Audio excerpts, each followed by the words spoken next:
بسم اللہ الرحمن الرحیم۔ السلام علیکم، میرے چینل میں آپ کا استقبال ہے۔ آج کی یہ ویڈیو 8ویں کلاس کی کتاب اپنی زبان کا چیپٹر نمبر 20 سبق نمبر 20 جس کا ٹاپک ہے بچے۔ تو اس سے پہلے والی ویڈیو میں نے اس لیسن کی پوری ریڈنگ کر دی تھی، بتا دیا تھا کہ آج کل کے بچے جو ہوتے ہیں صرف شور و شرابہ کرتے ہیں نا، اور یہ جو لکھنے والے مصنف تھے کہ پہلے ہم لوگ جو ہے اتنا نہیں رویا کرتے تھے، ہے نا۔ تو یہ پوری ریڈنگ کر کے میں نے ایکسپلین کر دیا تھا۔ تو آج ہم جو ہے اب مشق کی طرف بڑھتے ہیں۔ تو دیکھیے، تو یہاں پر دیکھیے معنی یاد کیجئے۔ تو الفاظ، اس کے میننگ میں پڑھ رہی ہوں آپ لوگوں کے لیے، آپ لوگ دھیان سے دیکھ لیں گے۔ پنگوڑے، واحد پنگوڑا، بچوں کے پالنے جھولنے۔ بیدار ہونا، جاگنا۔ حواس، حاسہ کی جمع، محسوس کرنے کی قوت۔ ہوش، سمجھ، عقل۔ خطابات، خطاب کی جمع، وہ لقب جو کسی کو بطور اعزاز خطاب عطا کیا جائے۔ بے نیاز، ہر طرح کی فکر سے بے پرواہ۔ حکمہ، حکیم کی جمع، حکمت والا، عقل مند اور ہور دانا۔ قوت ناطقہ، بولنے کی قوت۔ شغل، کام، مشغلہ۔ سامعہ نوازی، سنانا۔ لواحقین، رشتہ دار، گھر کے لوگ۔ محمل، بے معنی۔ کرخت، سخت، کڑا۔ مضر، نقصان دینے والا، نقصان دہ۔ پدرانہ، تبسم، باپ کی محبت بھری مسکراہٹ۔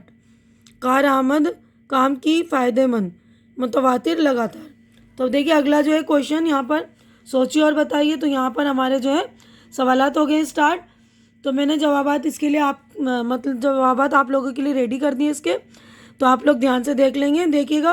پہلا سوال میں پڑھ رہی ہوں، اس کے بعد جوابات بتا دوں گی میں۔ پہلا ہے، دیکھیے بچوں کے پانچوں حواس کب کام کرنا شروع کرتے ہیں۔ پانچوں حواس یعنی کہ سینس آرگن ہوتے ہیں نا 5، تو اس کی بات کر رہے ہیں کہ بچوں کے 5 حواس کب کام کرتے ہیں۔ تو یہ دیکھیے جواب، بچوں کے بیدار ہونے پر بچوں کے 5 حواس کام کرنا شروع کرتے ہیں۔ دوسرا، روتے ہوئے بچوں کو چپ کرانے کے لیے مصنف نے کیا تدبیر کی۔ روتے ہوئے بچوں کو چپ کرانے کے لیے مصنف نے بچے کے سامنے گیت گائے، ناچے اور تالیاں بجائیں، گھٹنوں کے بل چل کر نقلیں اتاری، بھیڑ بکری کی سی آوازیں نکالی، سر کے بل ہوا میں سائیکل چلانے کے نمونے پیش کی۔ اب اگلا کویشچن دیکھیے، مصنف نے کن والدین کو خوش قسمت کہا ہے۔ بچے اللہ کی دی ہوئی نعمت ہوتے ہیں، جو لوگ اس نعمت سے سرفراز ہیں وہ خوش قسمت ہیں۔ یعنی مصنف نے صاحب اولاد والدین کو خوش قسمت کہا ہے۔ چوتھا سوال ہے، مرزا صاحب کے بچے مصنف کو رات میں کس طرح پریشان کرتے تھے۔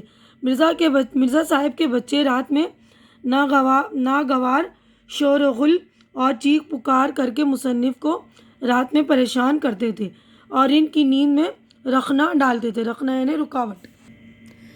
تو دیکھیے پانچواں سوال ہے، بچوں کی ضد عموماً کس وقت کارآمد ہوا کرتی ہیں۔ کسی تہوار کے موقع پر یا کسی مہمان کے آنے پر عموماً بچوں کی ضد کارآمد ہوتی ہے۔ کیوں کارآمد ہوتی ہے؟ کیونکہ ان کی ضد جو ہے مان لی جاتی ہے نا۔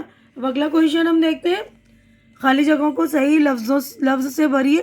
تو یہ دیکھیے میں نے بھر دی ہیں، آپ لوگ دیکھ لیں گے، میں پڑھ رہی ہوں۔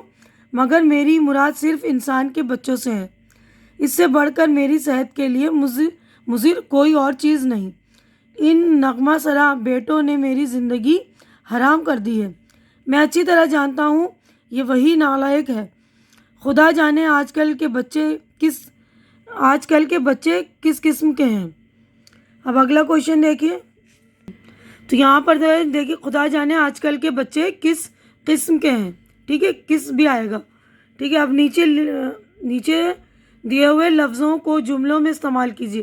یعنی یہ جو لفظ ہیں ان کے جملے بنانے، سینٹنس بنانے، تو یہ بھی میں نے آپ لوگوں کے لیے بنا دیا۔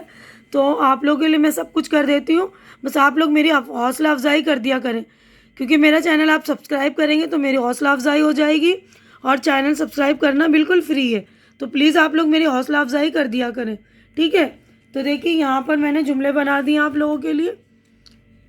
دیکھیے پہلا ہے، بیدار، احمد گہری نیند سے بیدار ہو گیا۔ اتفاق میں اتحاد ہے۔ بدقسمت، علی بہت بدقسمت رہا، امتحان میں پاس نہ ہو سکا۔ لمحہ، ہمیں ہر لمحہ اللہ کی یاد میں لگے رہنا چاہیے۔ تجربہ، اس کام کے لیے ہمیں تجربہ کار لوگ چاہیے، ٹھیک ہے۔ اگلا دیکھیے، واحد سے جمع اور جمع سے واحد بنائیے. تو یہ بھی میں نے آپ لوگوں کے لیے الگ الگ کر کے واحد کے جمع اور جمع کے واحد بنا دیے ہیں. دیکھیے گا آپ لوگ, یہ دیکھیے یہ واحد ہے اور یہ جمع اس کی, اور یہ جمع ہے ان کی واحد, ٹھیک ہے نا. تو یہ دیکھیے جو کتاب میں دیا ہوا تھا, شغل, اشغال, موقع, مواقع, نغمہ, نغمے, فقرہ, فقرے, تو یہ واحد دے رکھی تھی, اس کی جمع میں نے بنا دی. اب یہ دیکھیے جمع دیے ہوئے ہیں, اس کی واحد پنگوڑے, پنگوڑا, خطابات, خطاب, حکمہ, حکیم, تجربات, تجربہ, ٹھیک ہے. تو پنگوڑا میں آپ الف بھی لگا سکتے ہیں, اے بھی لگا سکتے ہیں, دونوں ہی صحیح ہے, ٹھیک ہے. اب عملی کام ہے یہ آپ کا کہ اپنی لائبریری سے پطرس بخاری کی کتاب مضامین پطرس لے کر کچھ اور مضامین پڑھیے. تو آپ لوگ اپنی لائبریری میں جا کر اس کی مضمون جو ہے پڑھ لیں گے. ایک مضمون میرے پاس ہے, میں آپ کو سنا دے رہی ہوں, تو سن لیجیے گا آپ. تو دیکھیے مضامین پطرس میں ایک جو ہے ٹاپک تھا میری سائیکل کا. یہ پطرس بخاری کا لکھا ہوا مشہور مزاحیہ مضمون ہے جو ایک ٹوٹی پھوٹی سائیکل پر لکھا گیا ہے. اس سائیکل کی یہ خصوصیت تھی کہ زمانہ کی گردش کی وجہ سے اس میں سے سائیکل کی تمام خصوصیات ختم ہو گئی تھی, یعنی سائیکل جیسی کوئی بات نہیں تھی اس میں, ٹھیک ہے.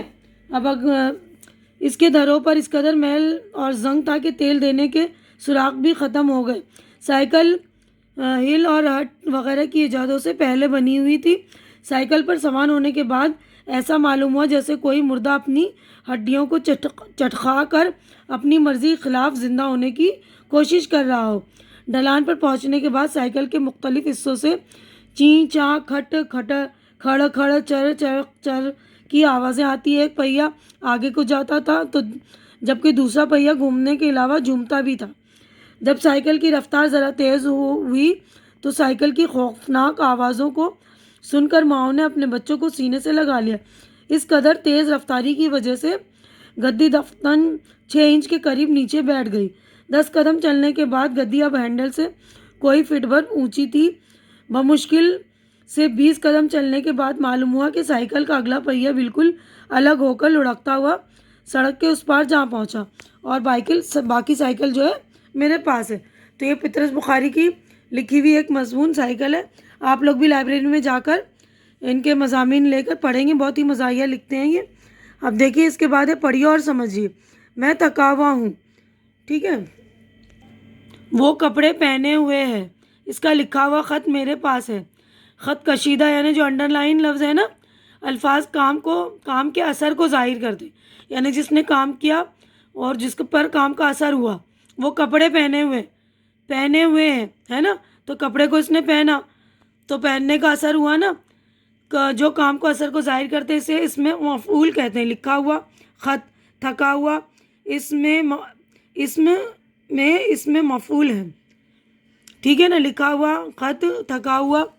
اس کے بعد غور کرنے کی بات, کبھی کبھی مزاح یعنی ہنسی پیدا کرنے کے لیے نا, مذاق پیدا کرنے کے لیے عموماً الٹی بات بھی کہی جاتی ہے. جیسے اس سبق میں بچے کی پریشان کرنے پر یہ کہنا کیسا پیارا بچہ ہے, یا جیسے اس سبق میں بچے کے ناگوار شور اور چیخ پکار کو سامیہ نوازی کہا گیا ہے. سامیہ نوازی کے اصل معنی ایسی آواز سنانا جو کانوں کو اچھی لگے. اوپر جو سامیہ نوازی کا لفظ آیا ہے اس میں سامیہ کے معنی سننے کی طاقت. اسی طرح کی 4 قوتیں اور بھی ہیں. قوت باصرہ دیکھنے کی طاقت, دیکھنے کی قوت. قوت ذائقہ چکھنے کی قوت. قوت لامسہ چھونے کی قوت. قوت شامہ سونگھنے کی قوت. ان 5 قوتوں کو یا حواس خمسہ کہتے ہیں, ٹھیک ہے نا. تو حواس خمسہ بتا دیا میں نے, سینس آرگن ہوتے ہیں نا جو, تو اس کو کہتے ہیں حواس خمسہ اردو میں, سینس آرگن کو. تو یہیں پر ہماری جو ہے چیپٹر ہو گئی مکمل. تو آج کی ویڈیو میں بس اتنا ہی. امید کرتی ہوں کہ میری ویڈیو آپ کو اچھی لگ رہی ہوگی. اچھی لگ رہی تو اسے لائک کیجیے, جو ضرورت مند بچے ان کے درمیان شیئر کیجیے, اور میرا چینل سبسکرائب کر کے میری حوصلہ افزائی کیجیے. اللہ حافظ.